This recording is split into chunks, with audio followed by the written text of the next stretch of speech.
I'm a divorce attorney. I've been practicing for over 20 years. I began in Los Angeles, but I've owned my firm in Nevada since 2001. My firm has a particular subspecialty, men's rights. My 9 female employees and I specifically represent men in divorce and custody battles. And guess who runs the business end of my law firm? My father. In my practice, we've represented over 2,000 men, 650 of whom are fathers. My expertise not only comes from my career, but just as much from my personal life. I'm a mother. My children are 23, 15, 12, and barely 3. They come from 2 different mothers and 3 different fathers. Hooker. Let me explain.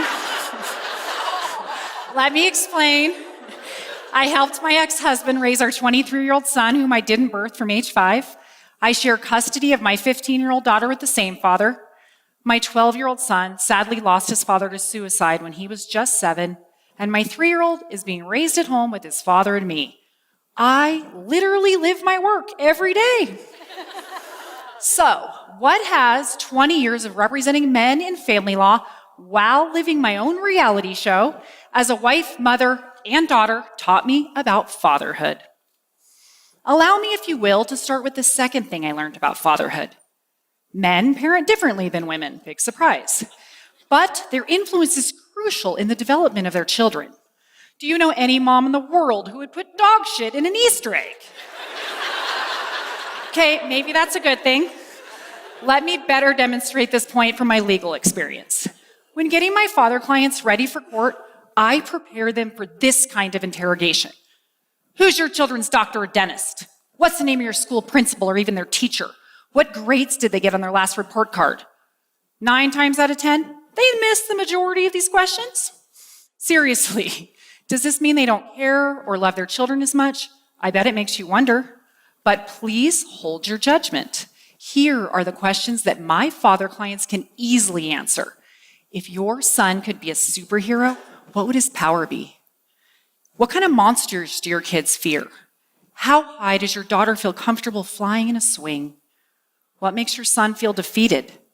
Yet, in my experience cross-examining hundreds of mothers in family court, these are the harder questions for them.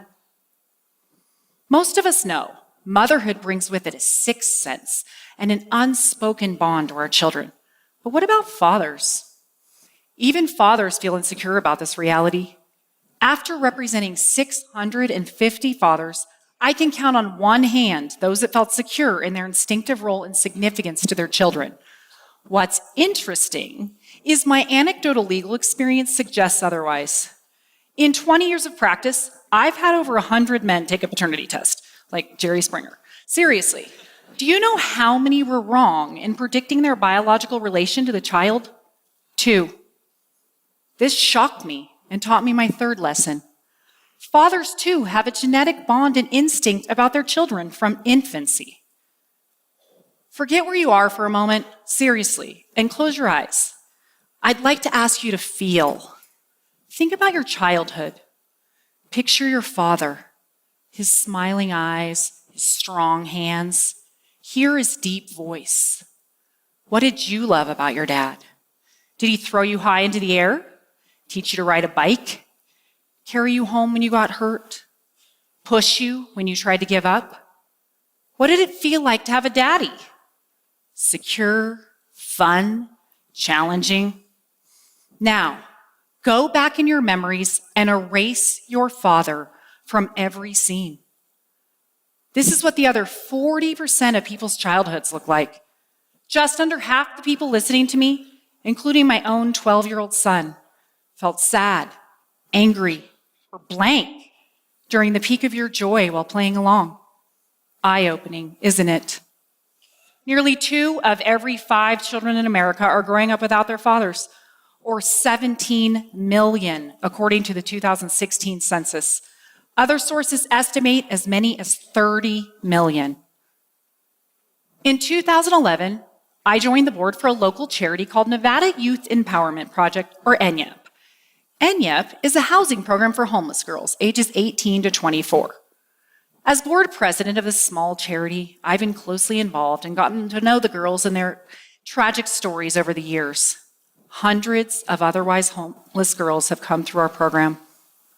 Their backgrounds and what they have endured would haunt you. Do you know the one thing all of these girls have in common? They all come from fatherless homes. Sadly, these girls aren't the exception. They're the rule. My fourth lesson about fatherhood came from the data. According to the Center for Disease Control, children from fatherless homes account for 90% of all homeless and runaway kids, 71% of high school dropouts, and 63% of youth suicides. While you listen to me speak, you have to be wondering, what makes fathers so crucial? Honestly, the answer is complex and better explored by psychologists. What I can tell you is that the data unequivocally tells us fathers are vital, and yet laws and society undervalue their importance, making it harder for them to be in their children's lives. Even fathers underrate their own value. I know this data upsets a lot of mothers, me included. But advocating for fathers isn't about diminishing mothers. While children deserve both parents whenever possible, this crisis is specific to fathers. The occurrence of fatherlessness is epidemic. The effects are catastrophic, and the causes are male gender specific. Nearly 30 years ago, leading child psychologist Michael Lamb reminded us, fathers are the forgotten contributors to child development. Yet, researchers have found that children with involved fathers have stronger cognitive and motor skills, elevated physical and mental health, become better problem solvers, and are more confident, curious, and empathetic. Sadly, we've had this data for 30 years, and fatherlessness has only continued to rise during this time. The main contributors to fatherlessness are divorce and out-of-wedlock births. Every 13 seconds, someone in America gets divorced. That equates to almost 2.5 million divorces a year. Lucky me. Currently, more than 40%, or 1.5 million babies, are born out of wedlock each year in the US. And this brings me back to the first and most significant thing that my career has taught me about fatherhood. Family court is one of the critical places where fathers are disadvantaged, and this hurts kids. Historically, this maternal preference was solidified in the tender years doctrine, which mandated custody of children under age 4 be awarded to mothers. This doctrine was in use until the 80s.